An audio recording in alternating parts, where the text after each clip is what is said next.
Good evening. I am Judy Woodruff of the PBS NewsHour, and I am delighted to be at WTVP Television in Peoria tonight for a special program featuring the former Secretary of Transportation, Ray LaHood. We will be discussing his career in politics and his new memoir, Seeking Bipartisanship: My Life in Politics. Welcome to our WTVP viewers in Illinois, to those watching us online at pbsnewshour.org, and a special welcome to our live studio audience.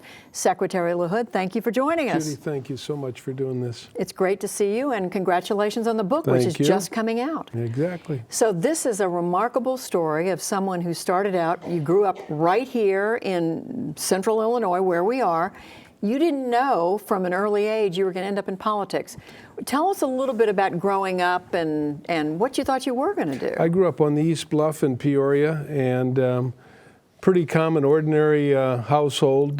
Two brothers. My parents worked very hard. My dad was a restaurateur, and he worked very, very hard. And we were a pretty normal family, but we were not a political family.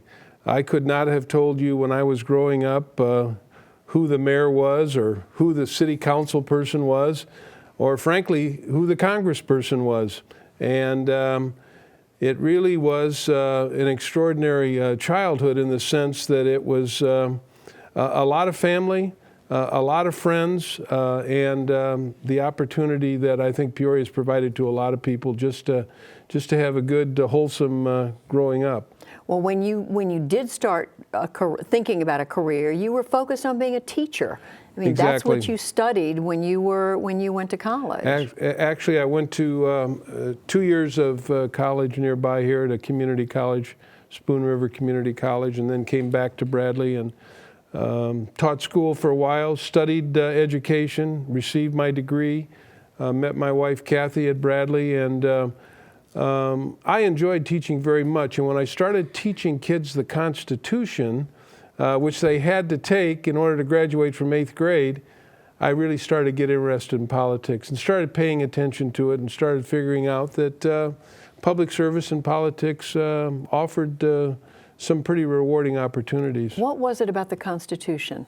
I think the way that our founders divided our government up, very unique, maybe the most unique system in the world, and maybe certainly probably the best system in the world, that you could have somebody as the head of your government, but then you had the people who actually made the laws, and then you had the people that interpreted the laws. And trying to explain that to young people, to 8th graders, gave me it enlightened me about how our government really worked, and some of the real talented people that were serving during that time. And I'll tell you one other thing. I think most people recognize that I'm a Republican, and ran as a Republican for Congress, and served as a Republican from Central Illinois. But one of the real inspirational leaders during my period of growing up was John Kennedy, because, you know, here I was, graduated from high school in '63, on to college. President Kennedy was inspiring people to get involved in public service and look at public service, and so he was an inspiration during that period. I'm the same generation, and I shared that excitement about that. Ask not what your country can do for you, what can you do for your country? But you were teaching, and then you ended up doing some social work. You were working with young people. Right. I became the first director of a youth service bureau in the Quad City area. Worked for a regional planning agency, and really got to know government at that point, met a lot of government leaders, and ultimately met the congressman who represented the Quad City area. Tom Railsback. Congressman Tom Railsback, who I worked for 5.5 years, and he really gave me my start in politics, and unfortunately he lost a primary in '82. I got appointed to the Illinois House, served there very briefly, from the Quad City area, lost my own election in '82 for the Illinois House. And then Bob Michel had just come through a very tough election in '82 and was really trying to reorganize his district operation. And because of his friendship with Tom Railsback, he recommended me to come back here, and we started a real full operation of district services for the entire 18th district. So in a way, losing that House, that re-election was a good thing. It was a good thing for me and a good thing for my political career because I met so many extraordinary people in Central Illinois involved in public service, and I met an extraordinary leader of our country and of the world, Bob Michel, who turned out to be an extraordinary mentor for me. What did you learn from him? That really public service is about serving others. Public service is about him going to Washington and making sure that he was representing not only the philosophical views, but also taking care of people. The reason that I was brought to the office was to make sure that people were being well served if they had issues with the government. And that's really what we structured in his district offices. But how was he different from others? You said he really stood out. He was a mentor. What was he doing differently from what, I mean, you ended up meeting a lot of members of Congress along the way. I think What the was fact different? that he grew up in Peoria, I think the fact that he went to Bradley University, that he was educated in his hometown community, I think the fact that he raised his children here, he really knew this district and he knew the importance of serving the people of this district. And he was also a congressional staffer before he got elected. He worked for a fellow by the name of Harold Velde. He was very close to then Everett Dirksen, who was a congressman before he was elected to the Senate. And he watched these men not only do their job in Washington, but also do the job of serving people. He was a district servant for the people representing the congressman that he worked for. And you remind us that this is a pretty special district. This is a district that Abraham Lincoln represented part of this, and you go back to Everett, you mentioned Everett Dirksen. Right. There's some real history. There's some real history of people who understood that in order to make the wheels of government work and to get things done and to pass good laws, you can't just do it with one party. Everett Dirksen helped Lyndon Johnson pass the Civil Rights Bill 50 years ago as a conservative Republican from an all-white community of Pekin, Illinois, working with a liberal president. And those are the lessons that I think that we've all learned, those of us that are in public service today. So you worked for Bob Michel, you were his chief of staff, you got to know Washington, you got to know Capitol Hill, and then he decided he was going to step down. He did in 1994 after serving 38 years, 38 distinguished years, the longest serving Republican leader, 14 years serving as Republican leader, a real strong friend of President Reagan throughout his 8 years and then 4 years with President Bush. And when President Bush lost, I think he felt that maybe he started thinking maybe it was time to move on. President Clinton had been elected, and he served as leader with President Clinton, but I think he felt it was time to move on. And I'd learned an awful lot from him during that 12-year period. So was it a natural then for you to run yourself after It was he a natural thing. Obviously, you know, these kind of political opportunities only come around once in a political lifetime. But I knew a lot of people in the district. I'd been well informed on what the issues were in the district, and also having been chief of staff, it was a natural thing. I did have a primary, which you expect the first time when you run for an important job. Two people ran against me, a former state rep and a minister from Jacksonville, and we had the good fortune of having a lot of people who thought that my experience counted for something, and they wanted to continue the tradition, and we prevailed in the primary and then prevailed in the election. And how did you juggle family at that point? When you were elected, I mean, I'm going to ask you about the politics of it in a minute, but what about the personal side? What did you been, I mean, how was your, how was your family? I had the good fortune of having a wife and a family that understood, having served and been the chief of staff and kind of traveling back and forth, that, you know, there are lots of difficulties with that. But, you know, Kathy ended up raising our 4 kids, and we're blessed now with 4 successful children, all doing well. And she gets the lion's share of the credit for that. You can't do it without somebody who's there to hold down the home, you know, the home and take care of the things that need to be taken care of. I wouldn't be successful today. I wouldn't have been successful as a member of Congress if Kathy hadn't been willing to do that. Well, that side of the story, I think, isn't often told. I think it's important to talk about that. But I also have to ask you about the politics. I mean, you're elected to Congress in 1994. Bill Clinton's been in office for 2 years, and there's beginning to be this real revolution among some of the Republicans in the Congress just as you're getting elected. What happens? I think that 40 years of Republicans being out of the majority, I think people perhaps didn't like Clinton's policies, but more than anything, Newt Gingrich decided to run a national congressional election. Georgia congressman. Congressman, been in the House, got elected whip by 1 vote by beating an Illinois Republican, Ed Madigan, who wanted to be whip.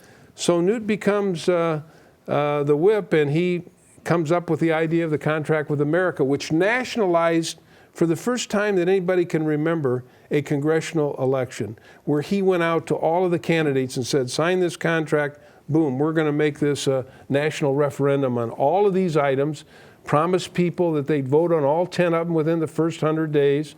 And most Republicans signed this thing. Right. You didn't. I decided that I had watched Newt during my time as chief of staff for Bob and heard all of his lectures and kind of knew what he was up to. And I frankly, I thought that even though I voted for many of the items after I got elected, I thought it was just a little too gimmicky and didn't suit me too much. But you know, and I paid a little bit of a price for that. When you do something like that, you offend people who were behind it. But we weathered it and ended up in very good stead with Newt in the end. You weathered it, and it also shaped your time in Congress. You ended up serving, what, 14 years in Congress? 14 years. And you went on to serve in leadership positions, but you also found your way blocked along the way because you had not supported the guy who was I moving think to the that top. when you go against the leaders and when you go against their agenda, we paid a little bit of a price for it. But in the end, I think I out-served Newt. He left. I out-served Army. He left. I out-served DeLay. He left. And I was still standing with the one thing that you have in these jobs, your reputation, and I feel very good about that. Did other members tell you they wish they'd done the same thing you had done, that they had the courage? Not really. I think people respected the idea that Newt brought Republicans into the majority. And I think members appreciated the fact that for the first time in 40 years, they could be chairman of a committee. They could actually run something. They could actually have their name on a bill. All of that meant a lot to the Republicans back then, and it made a difference. And Newt was the hero for the House Republicans, and frankly, for Republicans nationwide. But there also was some turmoil there among the leadership. I mean, Gingrich was the leader for several years, but then... Yeah, you know, Army and DeLay felt that maybe they weren't being listened to as carefully as they wanted, and there was a coup, and they tried to overthrow Speaker Gingrich and did not prevail. And, you know, ultimately, over the next few years after that, they all left the House, and and frankly, Republicans got thrown out of office after that. But I mean, the lesson of that was what? I mean, was there a lesson from that I think the lesson is that what Newt was really trying to propose and to teach is that we were elected as a team, and we were elected on a common agenda. Once those 10 items were passed within the first 100 days, people began to scatter in many different directions. The agenda was not as not as succinct as the Contract with America, and people felt that maybe Newt was getting a little too far afield, and so things began to splinter. So you were on the outs with some of these guys at the top for a while, but you also were asked to take on some pretty important roles in presiding over the House. During some very important votes and very important moments. One of the things I learned when I was a staffer, I had a chance to sit on the House floor because I was Bob's chief of staff, and I did learn, you know, really get acquainted with the rules and developed a style for presiding. And you have to remember this: Republicans were not in the majority for 40 years, so no one had ever presided over a bill. And so some of us developed a very nice style about doing that, and frankly, when Newt decided that, and the Judiciary Committee decided there were going to be 4 articles of impeachment. Newt said that Against Bill Clinton. against President Clinton. Then, he asked me to preside over the 2 days of the hearing, and I think it was because of the fairness, the balance, following the rules, and the style that I used that people appreciated on both sides of the aisle. And prior to that, I had co-chaired 2 bipartisan retreats that I think people respected the idea that we were trying to bring people together. And you had spent a lot of time on this whole idea of bipartisanship. I did. I sure did. Why? Because I think it's, in my way of thinking, it's the only way that we move the country forward. It's the only way you get big things done. It's the only way we've solved problems in America. And I go back to the example of Everett Dirksen and Lyndon Johnson. But I also go back to the idea when Ronald Reagan was president, in the middle of his first and second term, he passed a transportation bill and raised the gas tax with Democrats. And people forget these things, big things that were done. Reagan's agenda was passed with a Democratic-controlled Congress. Why? Because bipartisanship worked. Compromise was not a bad word. Compromise is not a bad word. It's the way our system works. It's the way that we've moved the country forward. Let's go back to a little bit to the impeachment moment, which you raised. You presided over the House for 2 days during that very critical vote. This is a family audience here, so we're not going to go into all the details. But were you in favor of impeaching President I really Clinton? wasn't. I thought that we had a president who was a lawyer, and he lied to a grand jury, and that was one of the articles of impeachment. And I'm thinking to myself, if I go to a grand jury and I lie, I can be put in jail for that. And I felt that was an impeachable offense. And I thought the other 3, I voted for all 4 articles of impeachment. So you thought he should have been? I really did. I felt that he violated the oath of office and his responsibility to the Constitution and to his service. So do you think the Senate made a mistake in voting the other way? I do. I do. Yeah, I didn't agree with that. So he should have been removed from office? I believe so.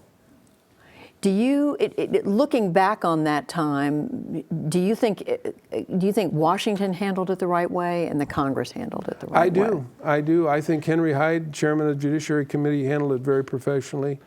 And I think Newt stepping aside, realizing that he couldn't preside because of he was a lightning rod for so many controversies, and asking someone like me, who I think people felt would be fair and follow the rules and do it the right way.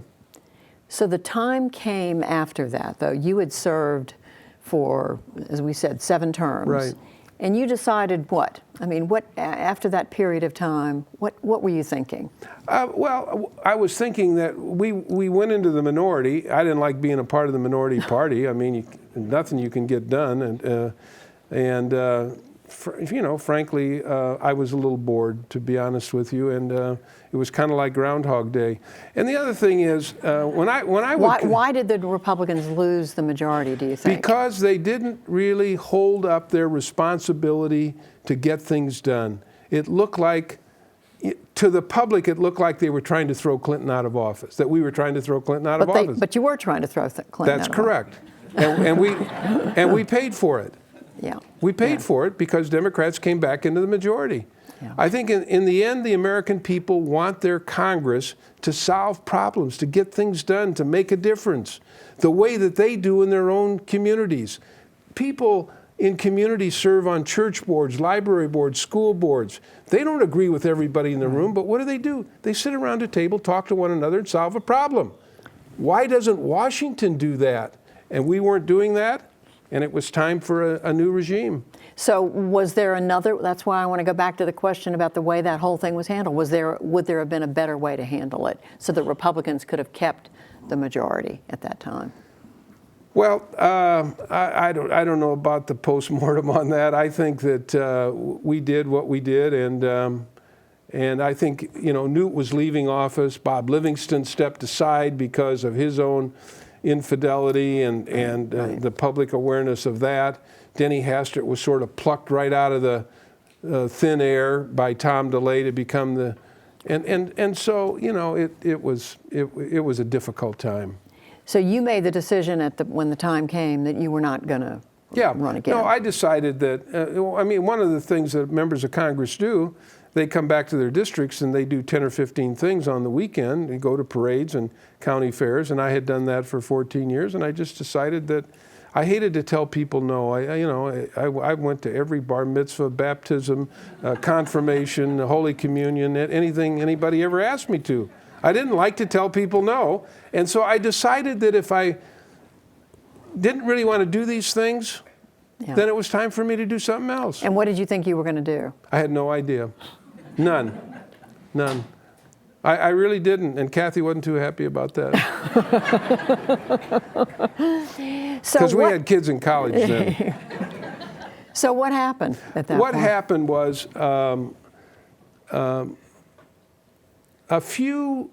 a week after Barack Obama was elected. Well, let me ask you about that, because what was happening at the presidential level at that point? I mean, your Illinois senator, U.S. senator, was running for president. Yeah, here's what happened. When Barack Obama got elected to the United States Senate, I had never met him. I'd never met him as a state senator. Our paths had never crossed. And even when he was campaigning for the U.S. Senate, I never met him. Isn't that unusual? Yeah, a little bit. But a week after he was elected to the Senate, my cell phone rings. Now, I'm still in Congress. I had just been reelected to my 7th term. And he says, Ray, this is Barack Obama. I say congratulations to him. He said, I'm coming to Peoria. I'd like to sit down and talk to you about how we can work together. And he did that. He came to my district office here in Peoria. We met for 90 minutes, and we became friends. And for 2 years, we worked together. And so then, obviously, he decides to run for president. And what did you think when you heard he was running for president? I didn't think he had a snowball's chance. I really didn't. But, you know, we kept up our friendship. Yeah, we kept up our friendship. And, you know, I ran into him while he was a candidate in the Capitol. I was still serving. He says to me, what are you going to do? Because he knew I'd announced that I was leaving my seat. I said, I don't know. And he said, look, if this thing works out for me, I'm going to be looking for some Republicans. And I didn't think that much of it. While this was going on, I had developed a very strong friendship with Rahm Emanuel, congressman from Chicago, me from Peoria. Again, we worked together on He's a Democrat, you're a Republican. Yeah, and we worked together on a lot of things. But the thing that really, I think, cemented our friendship is when Rahm and I came up with this idea of inviting people to dinner once a month. So he'd invite 7 Democrats. I'd invite 7 Republicans. We'd go to the Monaco, drink a little wine, eat a steak. It's a restaurant near the Capitol. Restaurant on the Senate side. Right. And we developed some wonderful friendships across the aisle. And Rahm and I developed a wonderful friendship. So a few days before President Obama is elected president, Rahm calls me and says they want me to be chief of staff. And I said to him, don't you think we should have an election first before you become chief of staff? And then he says, what do you think? And I said, I think it's a very bad idea. I said, you could end up being the first Jewish speaker. You'll never see your family. This is very bad for you and your 3 kids and your wife. And he hangs up on me. And then, you know, after the election, he calls me and said, you know, we're going to be looking for some Republicans. And about 3 weeks later, he calls me and said, you got a meeting with the president-elect? Kathy and I drove on a very cold day in December and spent 40 minutes with President-elect Obama. I had no idea if there was going to be a room full of people or if it was going to be, and I got there, and President-elect Obama called me into his office there, and he and I met. And, about a week later, they offered me the job. And I thought it was, I thought, first of all, this is an extraordinary opportunity to be asked to serve in the cabinet, which I believe will go down in history as one of the most historic presidents, just for the fact that it's the first African-American president. He's a friend of mine. We have a friendship. I have a friendship with the chief of staff. I mean, this, to me, is the dream public service job. But a lot of Republicans would say, wait a minute, why would I go to work in a Democratic administration? Why did you think that could work? Because of my friendship with President Obama, because of my friendship with Rahm, and because they wanted me. You know, Gates. But you knew he had a different agenda, or did you? I mean, did you think that you had that there were things? We talked a little bit about transportation, and we talked a little bit about, you know, some of his ideas. But their total focus, Judy, was on the economy. Because we were in the middle of a huge financial collapse. Worst time. Yeah. And so it's the best job I ever had. I'll just put it that way. I have 36 years in public service. It's a job where you can actually get things done. You can make a difference. I had a great relationship with the president. He invited me to play golf a half a dozen times during the first 2 years. Rahm was a good friend. He was there for the first 2 years. It's a dream job. If you have somebody in the White House, like the chief of staff and the president, that you get along with, it makes the job not easy, but it helps you. How did everybody else in the White House and the cabinet, do they treat you okay? Because you're a Republican Very much and Democratic. Very respectful. They trusted you? Very much so. Very much so. Yep, absolutely. But you write in the book about how you went in, though, thinking there was going to be a real effort at bipartisanship on both sides. You thought the president was going to do that, and you thought there was going to be some effort from the Congress. I did, because I know Rahm, even before the president was sworn in, he was up on Capitol Hill meeting with all of his buddies, both Republicans and Democrats, talking about what they wanted to get done. And I believe the president really believed that. He had a lot of friends on the Republican side in the Senate. And you know, he would brag about the fact that Tom Coburn, one of the most conservative senators from Oklahoma, who's no longer serving, was one of his best friends. And they got along very well together. But you know, it didn't turn out that way. The economy was terrible. They needed to get the economic stimulus passed. I think Speaker Pelosi, frankly, made a decision. Hey, we got the votes. We're in the majority. We don't need Republicans. Boom. And within the first 30 days in 2009, they passed an $870 billion economic stimulus bill. And then a year later, they passed a major health care bill called Obamacare, passed them all without one Republican vote. And for a while, people thought that maybe a few Republicans would, but they made a decision not to. And I think part of it was because they felt slighted by Speaker Pelosi. Slighted? What do you mean? Slighted by the fact that, hey, we don't need Republican votes. We got the votes to pass this stuff. Why does that matter? Well, it matters because it really poisoned the well, I think, and still does throughout President Obama's time. So you put all the blame on Pelosi? No, and I the White don't. They made a judgment call in the White House. They could have said, hey, we're going after some Republicans.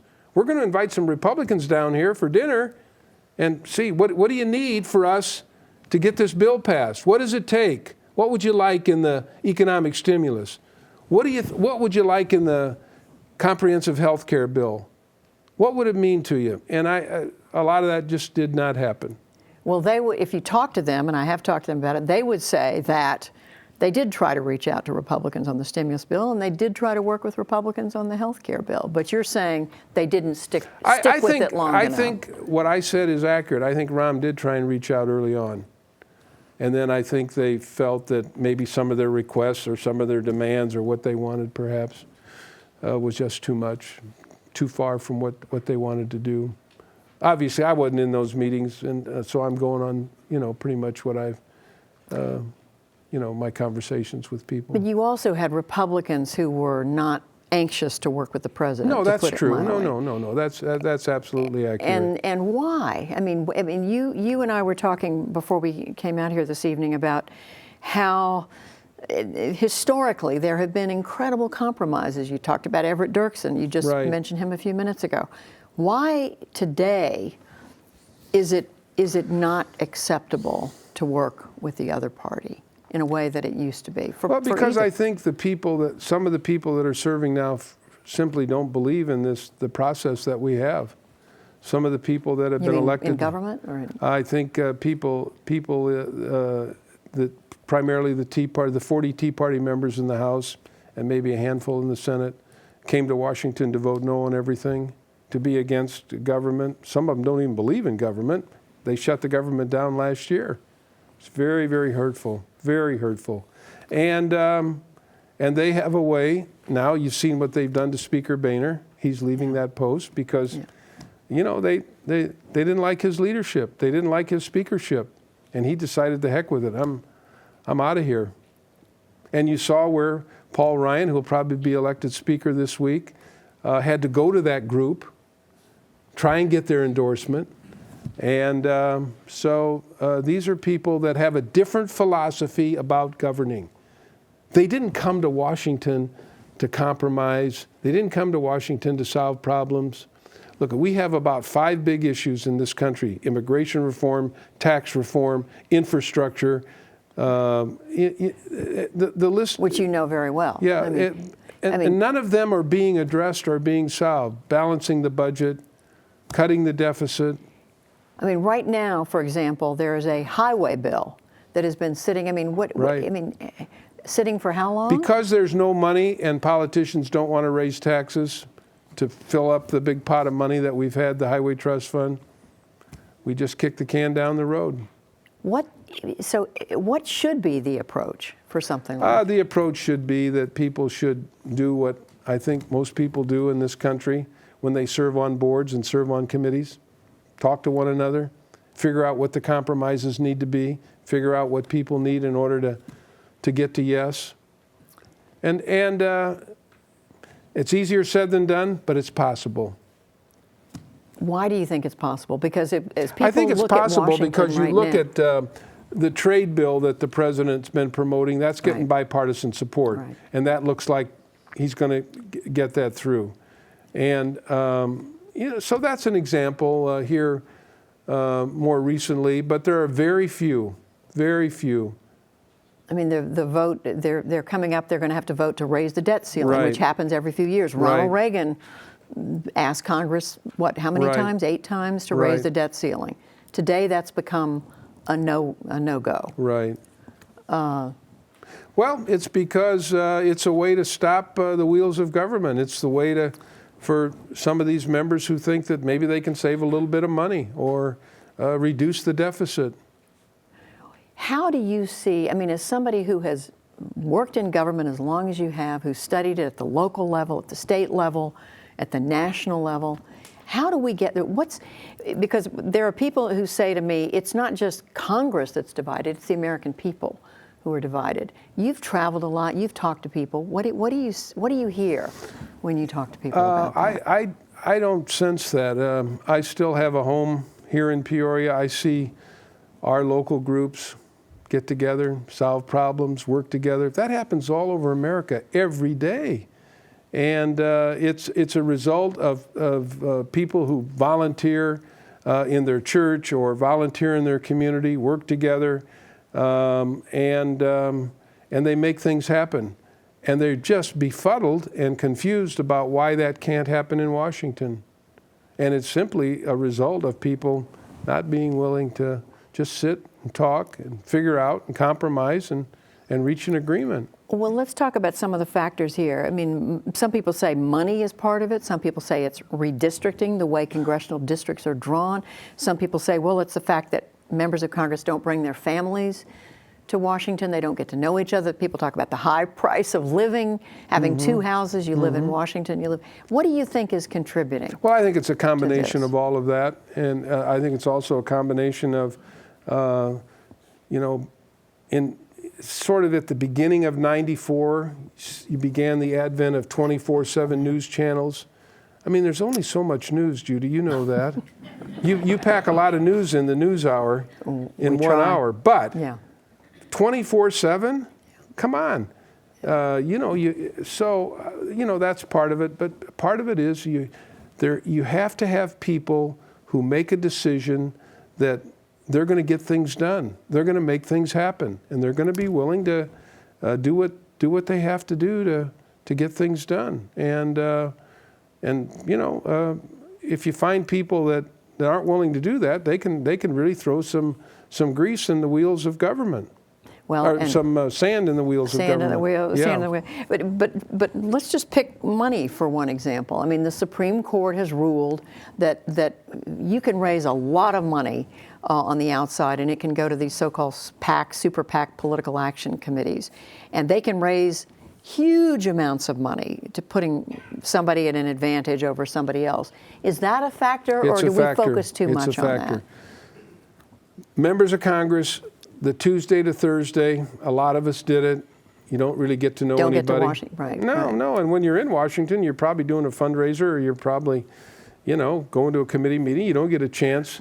When these folks that serve in the Illinois legislature, they're actually sitting with one all day long, having lunch together, voting together, getting to know one another and their families. Does not happen. Money is very pervasive. Big money is very pervasive.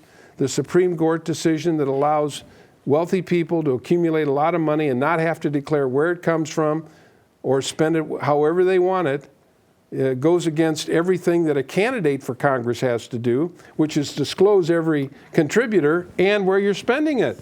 Right. So it's money, it's the system, it's in some instances it's the people's opinion of why they're there. What about the role of the political party structure in the House and in the Senate, the control that the party leadership has? Diminished a lot over the years, I think. I think the parties don't have the kind of control that perhaps they once had. Because some of us have the sense that if you're a member of the House and you don't vote the way your leadership wants, you're going to be punished. Now, there is this more conservative caucus group, but there's also a sense that you've got to go along with the group, too, isn't Well, I there? think that was maybe more prevalent a few years ago. I don't think it is today. I really don't. I mean, I think the Senate has tried to punish somebody like Ted Cruz for some of the things he said about the majority leader. But you see what the Tea Party did. They basically ran Boehner out of the job. Right. How do you explain the presidential race right now as somebody who's watched politics for a long time? I think that some of these candidates are playing to the worst fears of the American people. Look, Congress is very low in popularity, and people don't think that Congress is doing anything to help them, so they view that as Washington. So you've got a number of candidates running against Washington. They seem to be pretty high up in the polls. People are responding to that. They are responding to it, and we'll see how it plays out. I think you have candidates who've never served in public office, don't know much about public service and being in Washington. Is that a healthy thing? I think it's pretty popular with some of the people in the country today, and it's the only thing that I can think of where people don't want the experience. If you're looking for a doctor, you want the best, a dentist the best, an accountant the best, a politician the one with the least experience. It's a crazy system. I mean, are we doomed if we elect somebody president who's never had any experience in government? Okay, first of all, Trump is not going to get elected, okay?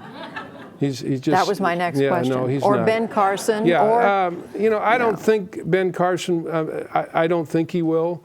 I think it'll probably be one of the more traditional candidates like Governor Kasich or Governor Bush or someone like that. Obviously, Hillary Clinton's going to get the nomination on the Democratic side. And what do you think will happen if it's... I don't know. I think some of it will depend on the economy. Look at people in Central Illinois and people around the country.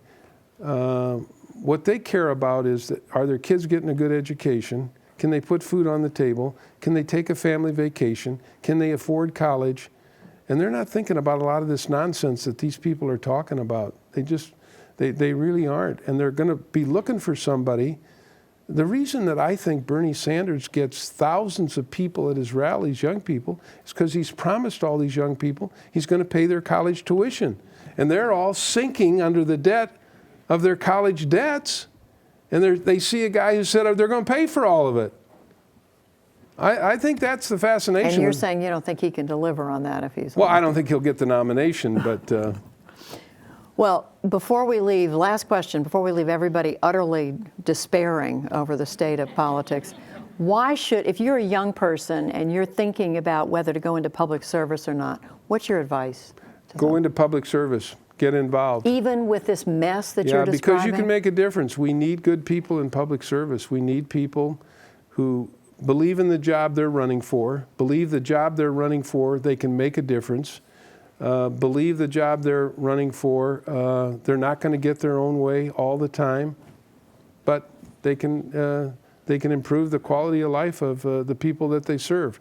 And I think, in part, that's what this book is about. The term bipartisanship, that's the code word for getting things done, making things happen. And what do you think of people who run for office against government, who say government's bad, Washington's all bad? Well, I don't think they'll be around very long. I really don't. The people get it. In the end, the people are almost always right. Well, Ray LaHood, you have written a remarkable book. I hope a lot of people get a chance to read it. I want to thank you very much for talking with us tonight. I want to thank all of you for joining us for this special presentation from WTVP, PBS for Central Illinois. It has been such a pleasure to be back in Peoria this week. Until next time, I will see you on the PBS NewsHour right here on WTVP every weeknight at 6 p.m. Thank you all, and good night.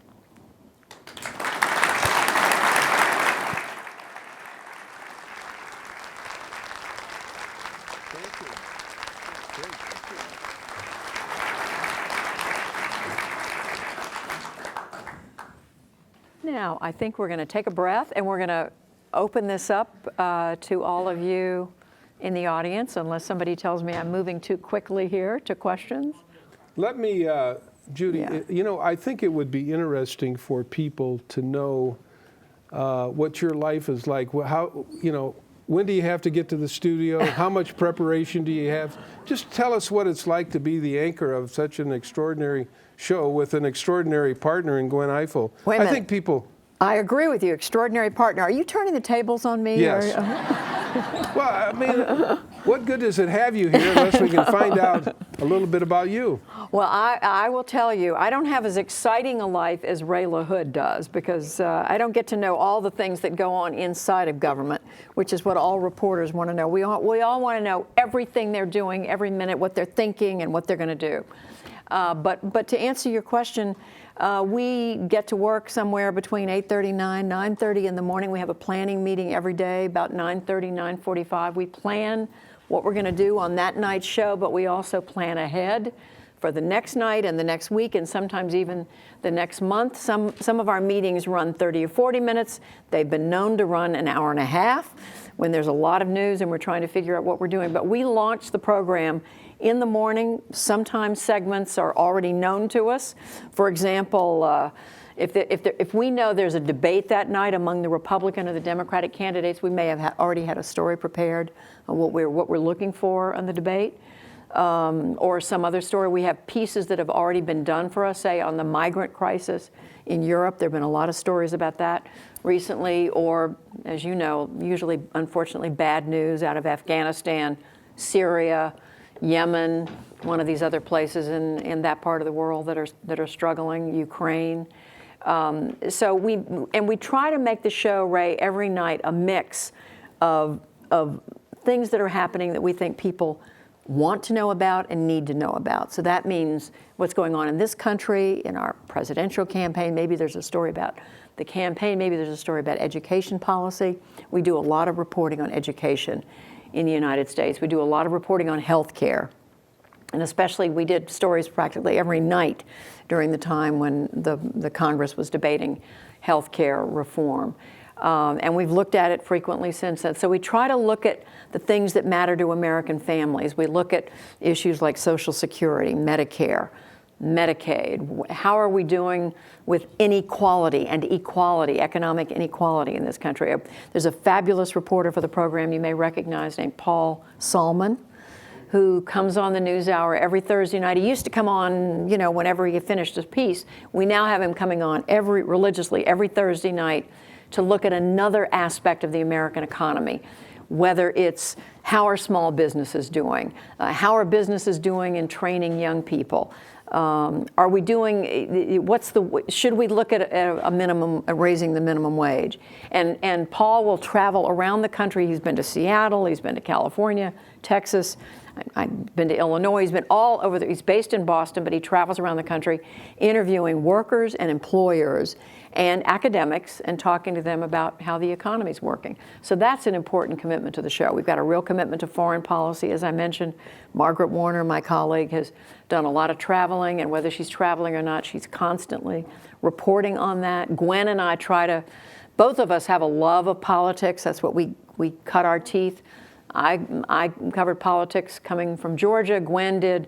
She started at the Baltimore Sun. She worked in Massachusetts and then in Baltimore, and she went to work for the Washington Post, the New York Times, NBC, and then she came to the NewsHour, I think about 15 or 16 years ago. And I've had my own interval at the NewsHour. I've been there, we like to say, I've been there a total of 17 years. She's been there 16 years. You put us together, it's 150 years or something like that. But that's how we do it. I mean, we are constantly planning, and we are backed up. I have to say this before I shut up. We are backed up by an amazing team of people who just work really hard, 24/7. You said 24/7 a minute ago, because it takes that kind of dedication to be aware of what's going on, to plan stories, to make sure you've got the coverage, the reporting, the background, and then to get it on the air. Once the story has been shot and you've interviewed everybody, you've got to edit it, make sure it fits, it makes sense, it looks good, the lighting is good. And then we've got the people who work with us in the crew, the crew in the studio, to make sure Gwen and I look pretty good, that we're not in the shadows, that you can hear us, and that our guests can be seen, and there are people who book the guests and we work with them. So it's just this machine that never sleeps. And tonight, Gwen did the show all by herself because I'm here in Peoria with you guys, and I'm glad to be here. Talk about David Brooks and just for a second, because I think it's the best Friday night. Has anybody ever watched Mark Shields and David Brooks on Friday night? Boy, aha! Are you a LaHood? Or okay, in the family. Mark and David are just they are such beloved figures for our audience and frankly for us. Mark has been coming on the show since I think going back to the 1980s. David started working with the show in the 90s. And they're just an amazing team. Ray and I were talking about it earlier. I think what makes them click, and I think you do too, is that not only are they so smart, and yes, Mark comes from the left and David comes from the right, but they're not knee-jerk Republican and Democrat. They both not only read a lot, they talk to a lot of people, and they bring the sum total of all of their reporting to that 12-minute segment we do every Friday night. That's more time than we spend on any other interview, practically. I mean, any time. We let them go long because they bring so much reporting. We try to hit on the big stories of the week. And what's so amazing about the two of them is, yes, they have a sense of humor. Yes, they're witty, but they're not predictable. I mean, wouldn't you agree that, Right. Mark sits down and yes, he's a Democrat, he's a liberal, but he doesn't automatically reflexively reflect the Democratic point of view. And the same thing with David, goodness knows. I mean, David will criticize the Republicans. Mark will criticize President Obama and the Democrats. And that's what makes it such a smart segment that works. I think they're a model we need much more like that on television, I think. Anybody else? Questions? You got to have some questions. They can be for Ray. They don't have to be for me. I think you already answered everything. Yes. Oh, good. Got somebody. Former manager of Channel 47, Chet Tomczyk. Hi, I'm Chet Chet. Tomczyk. I'm the retired CEO from WTVP. We had Jim Lehrer here about 12 years ago when you were here, and I am just astounded by the intelligence and the presence that the NewsHour provides. And thank you very much for being here and for doing all you do on the NewsHour. Thank you. Thank you. Thank you. Thank you. Appreciate that. On a parochial issue, I had the good fortune of visiting you in your office in Washington all 14 years you were there, through the contract with America, through the fiasco that was the mail list problem and all that.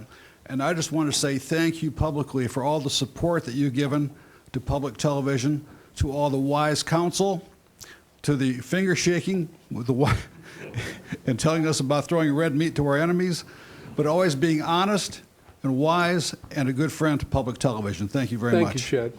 Thank you.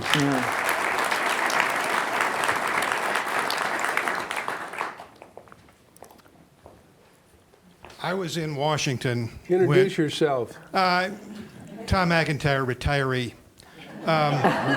He was the news anchor on NBC here for about 100 years. 100 year. He Just doesn't look shy quite of that 100. old. I was in Washington when Bob got elected whip for the first time against Guy Vanderjack. And it was portrayed, certainly, I think, in the New York Times or possibly the Washington Post, as a race between a racehorse and a workhorse, Bob being the workhorse. At what point did that become a bad idea in Washington?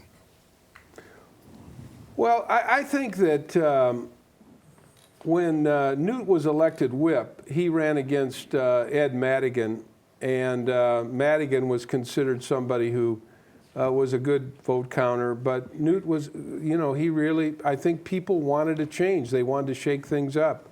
And Newt won. I think that was part of the change that took place in our leadership. And it really came about, too, as a result. Actually, the original person elected whip when Bob first became leader was Dick Cheney, and then he was plucked to become Secretary of Defense. So I think the change from Newt, you know, becoming whip was, you know, really gave him a platform to start promoting the idea of Republicans being in the majority. If nobody else is going to ask a question, I will. Have Here at comes it. H. You've Have got a at son it. going to Congress. Just a minute. What? Isn't it my turn? Oh, sure. No. H. Wayne Wilson, host of At Issue on WTVP. Mr. McIntyre has been on my program. He was very kind to join us. David Skaggs, a Democrat from Colorado, and you decided Right. to do the bipartisan in Hershey, the Right. meeting in Hershey. Why did that good idea fall apart? You know, in the beginning, our first retreat, over 200 members came, 150 spouses, over 100 kids, and it was a real opportunity for members of Congress to get to know one another. The drop-off, I think, was more a result of something that either Judy mentioned or that we talked about, is you got to have the leaders who are willing to help promote this among the members. And over time, the leaders just decided that they didn't really want to be a part of the bipartisan opportunities that got members together, that got them acquainted, that gave a chance for families and spouses to spend some time together. And after 4 retreats, we just couldn't get the attendance. Michael. Secretary LaHood, Michael Freilinger. I have a question about transportation. After World War II, President Eisenhower and the Congress instituted the initiative to build our federal interstate highway system. And the greatest generation that served in World War II was they were the people that elected the Congress to do that. How can we take care of our infrastructure problems that exist today and have that same type of cooperation? Yeah, look, at the people in Congress know what the problem is. They know that America is falling apart. We have 61,000 bridges that are deficient. The problem is finding the money. The gas tax hasn't been raised since 1993, over 20 years, and the money just simply is not there. The trust fund is broken, and as a result, our transportation system is broken. And until Congress comes to grips with the idea about how to pay for these things, we're not going to get the kind of 6-year bill that we passed back in the day when we had the resources to pay for it. But why isn't it worth spending money to fix our infrastructure? You know, over the last 2 years, 14 states have raised their own gas tax, Right. and not one politician's been thrown out of office. Right. So people in Washington shouldn't be afraid to raise the gas tax. Nobody here can think of something that hasn't been raised in 20 years. Everything has been, except the gas tax. And with gasoline prices as low as they are now, this would be the perfect time to do it. What do you think is going to happen with that? I think until we have some leadership, at the White House or certainly at the congressional level, they're going to keep kicking the can down the road, and we will not pass a multi-year bill because they can't find the money. Thank you for coming, Secretary LaHood. Angela Weck, I just retired from the Peoria Area World Affairs Council. And since Chet started us off with a question that was, or a comment that was parochial, I'd like to ask a global question. As a Lebanese American, how do you feel about U.S. foreign policy in the Middle East? And is there something you could foresee doing about the situation in Syria and its surrounding neighborhood? Very, very, very difficult situation. And, to be honest, wouldn't even pretend to be smart enough to know. I mean, these are issues that the White House, the National Security Council, the intelligence committees, the Foreign Relations Committee, they deal with them day in and day out. And they try and use the best information that they can. It's very difficult to know what the right answers are. And I wouldn't pretend to know. Do you think that Donald Trump is going around basically saying that America is not respected in the world? Do you think that's true? I don't think it's true at all. I don't think we would have reached this recent trade agreement if we weren't respected in the world. I don't think we would have reached the agreement that we reached on Iran nuclear capability, which many other countries have signed on to, if we weren't respected in the world. These are very tough agreements that were not just between the United States and another country. These are multi-country treaties. And the United States is held in very high regard around the world. There's absolutely no question about that. When there's a hot spot, they call on us. Ryan Spain, Ray LaHood intern. Secretary LaHood, Speaker of the House, looking forward to our next speaker, and you've served with many different speakers throughout your career. What advice would you give to the next Speaker of the House? Good question. I think this idea that you get people together and listen to them and try and incorporate either their views in legislation or their ideas in legislation, or at least give them an opportunity to have a vote on what they believe are compelling issues that they need to vote on. And, Boehner tried this. The example I use is the Tea Party people came to Speaker Boehner a couple years ago and said, we want to offer unlimited amendments on appropriation bills. And so on a couple of appropriation bills, he let them offer unlimited amendments, up or down votes, lots of debate. And in the end, after they had their amendments either agreed to or not agreed to, they voted against the entire bill. So, it makes it very difficult. But I do think you have to work at this. If you look back, if you read Todd Purdon's book, or if you read some of the stuff that Frank McEman has written about how the Civil Rights Bill was put together, this was not done overnight. It was done with people talking to one another over a long period of time, trying to incorporate different points of view, and eventually coming up with a bill. And you look at any major piece of legislation, it takes the idea that everybody's included, everybody's ideas are at least put on the table. Some will not be accepted.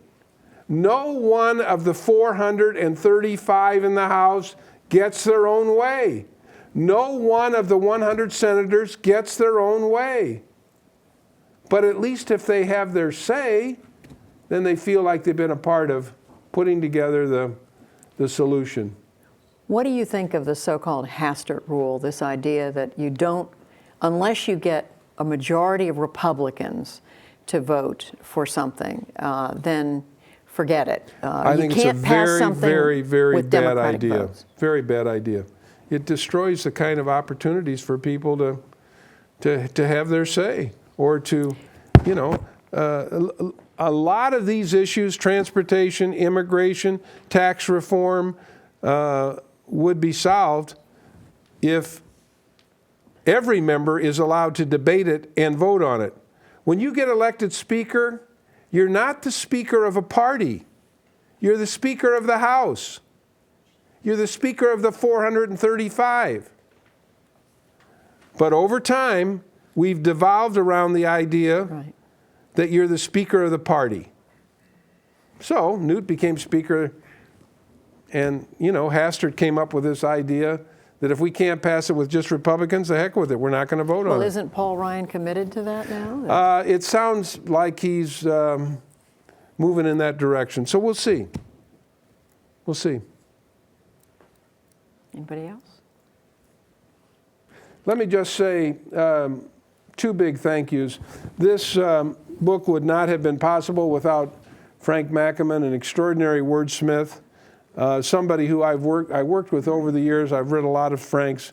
Frank, well, he didn't beg me, but he tried to persuade me to go out and find somebody else and find a national publisher and find somebody else to help me with this book. But and the way we did it, we decided what we were going to write about, and Frank would put together a list of questions, and he would send them to me.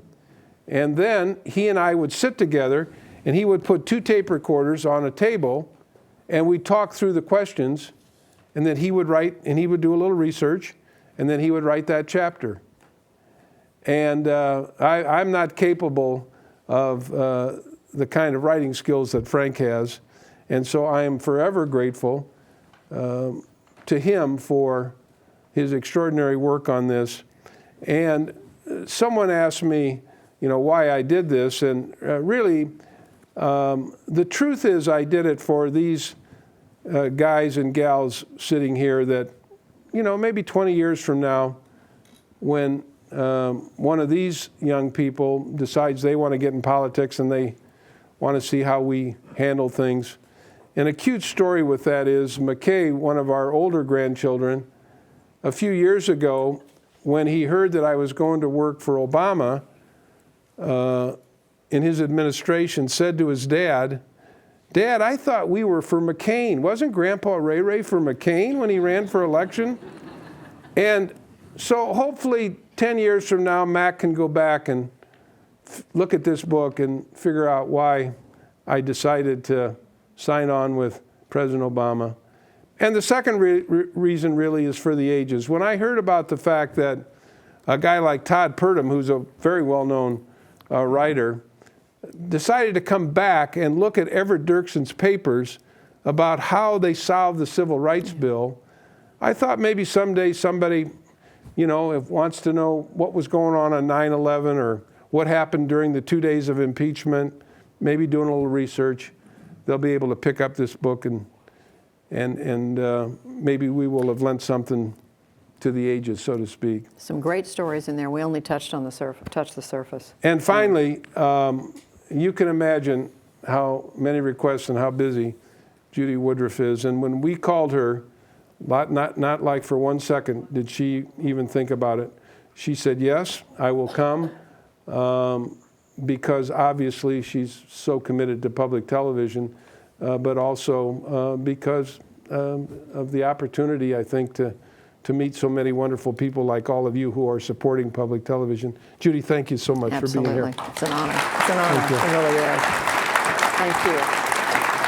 Great.